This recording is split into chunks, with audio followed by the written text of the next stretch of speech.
दोस्तों, आज की कहानी है बड़ी बहू और छोटी बहू। तुम मायके बारी बारी से जाओ। दोस्तों, कहानी शुरू करने से पहले अगर हमारे चैनल को सब्सक्राइब नहीं किया हो तो कर लीजिए ताकि आपके पास पहुंचे हर रोज नया वीडियो। भाभी, आप मूवी चलोगे? सोना ने प्रेस करती अपनी जेठानी प्रियंका से पूछा। नहीं, 3 से 6 वाले शो में अंधेरा हो जाता, संध्या का दिया बत्ती को देर हो जाती है। प्रियंका ने घबरा कर जवाब दिया, भाभी सुबह और दोपहर के शो में नाश्ते और दिन के खाने का शक्कर ही रहेगा। लेट नाइट शो हम बहुए हैं तो वैसे अलाउ नहीं होगा। इसका मतलब हम कभी मूवी नहीं जा सकते। सुहाना हैरानी से, नहीं नहीं, बहू बनकर आई हो ना तो ससुराल के नियम समझने में समय लगेगा। मम्मी जी बोलती है मायके जाओ तब अपने सैर सपाटे करके आओ। ससुराल में रहना है तो घर गृहस्थी सर्वोपरि होनी चाहिए। मायके भी जाना हो तो एक समय में एक ही बहू जाएगी, एक आएगी तब दूसरी जाएगी। घर में काम नहीं रुकना चाहिए, प्रियंका ने सख्त होते हुए बताया। अब ये क्या ड्रामा, हमारे घर में आने से पहले इस घर का काम कैसे चल रहा था? भाभी, मेरी मम्मी के घर जब मेड छुट्टी लेती है तब वो अपनी जगह दूसरी मेड लगा कर जाती है, क्योंकि मेरी मम्मी नौकरी करती है सो बिना हेल्पर उनका काम अटक जाता है। या सासू माँ तो बहुओं को ही मेड बना दिया। तुम्हारी सुहाना सीढ़ कर बोली, धीरे बोलो कोई सुन लेगा। अरे हम बहू, अब ये हमारा घर है तो जिम्मेदारी भी तो हमारी होगी।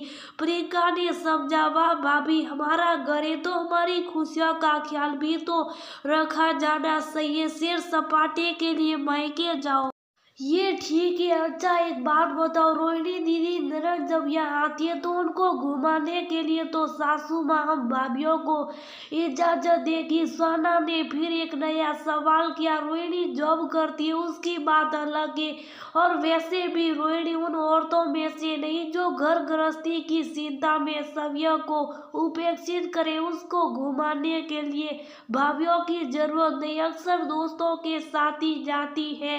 प्रियंका मुस्कुराकर, रोहिणी के घर का माहौल अलग है। हाँ, सबने रोहिणी की जॉब के हिसाब से सामंजस्य बिठा लिया। हमारे ससुराल में अलग माहौल है। जाओ, अब बहुत बातें हो गई। जेट्स दुकान से आते होंगे, खाना भी बनाना है।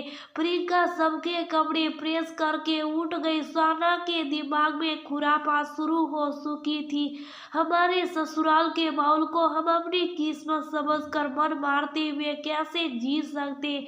आखिर हम ससुराल, हमारा घर भी है, काम ससुराल में करे और अपनी शौक के लिए मायके जाए, ये क्या बात हुई? एक दिन रोहिणी लंच ब्रेक में मायके आई। उसने अपने ऑफिस के कुछ दोस्तों के साथ मूवी का प्लान बना लिया। ये दोस्तों के प्रोग्राम कैंसिल होने पर उसके टिकट वेस्ट जा रहे थे। सुहाना ने मौके का फायदा उठाते हुए बोल दिया, रोहिणी दीदी, मैं और प्रियंका भाभी आपके साथ मूवी चल रहे, आपके टिकट भी वेस्ट नहीं होंगे। वैसे भी हमारे पति लोग बिजनेसमैन, उन्हें हमारे लिए समय नहीं मिल पाता, सो मूवी की इच्छा मन में रह जाती है।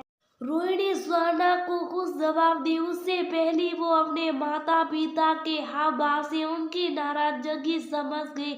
सुहाना ने देखा तो सास ससुर के मुंह पर बारे बज हुए थे। प्रियंका तो सुहाना की बात सुन पसीना पसीना हो गई। क्यों बहू, बड़ों से पूछना भी जरूरी नहीं? ससुर जी तंसा कसते हुए अंदर चले गए। इससे ज्यादा कुछ बोल भी नहीं पाए, क्योंकि अंदर से जानते थे कि खुद की रोहिणी सास से बिना पूछी घूमती फिरती है। तुम दोनों साथ चली जाओगी तो शाम की दिया बत्ती कौन करेगा? सास ने गुस्से से पूछा। रोहिणी दीदी, आपके मायके में संध्या की आरती कौन करता? सुहाना तपाक से नरम से पूछी। मेरी सास कर लेती है। रोहिणी अपनी माँ की तरफ देखकर बोल रही। सासू माँ का गुस्सा 7वें आसमान पर था।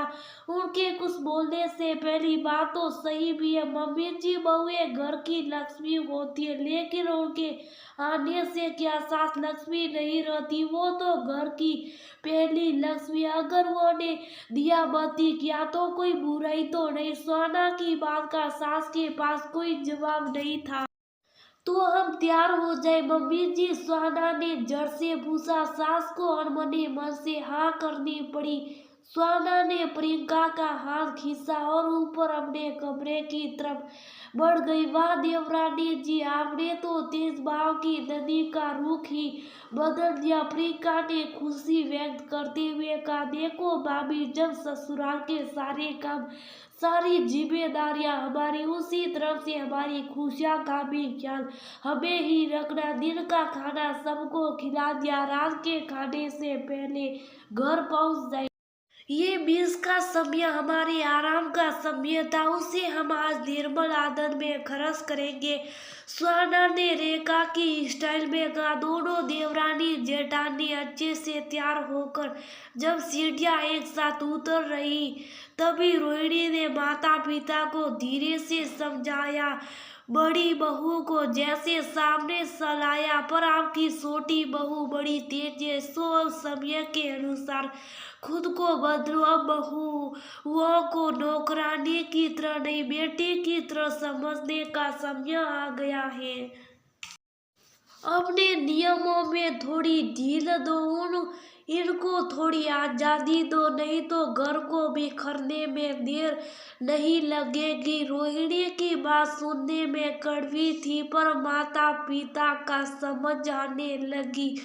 दोस्तों, घर में बड़े बुजुर्गों का सम्मान और अनुशासन अत्यंत जरूरी है, लेकिन ध्यान रहे ये अनुशासन इतना सख्त ना हो कि घर कैद खाना लगने लगे, छोटों का दम घुटने लगे, क्योंकि वो बेटी नहीं बहू है, उसे नियंत्रण में रखना पड़ेगा। ऐसी सोच का बदलना जरूरी है।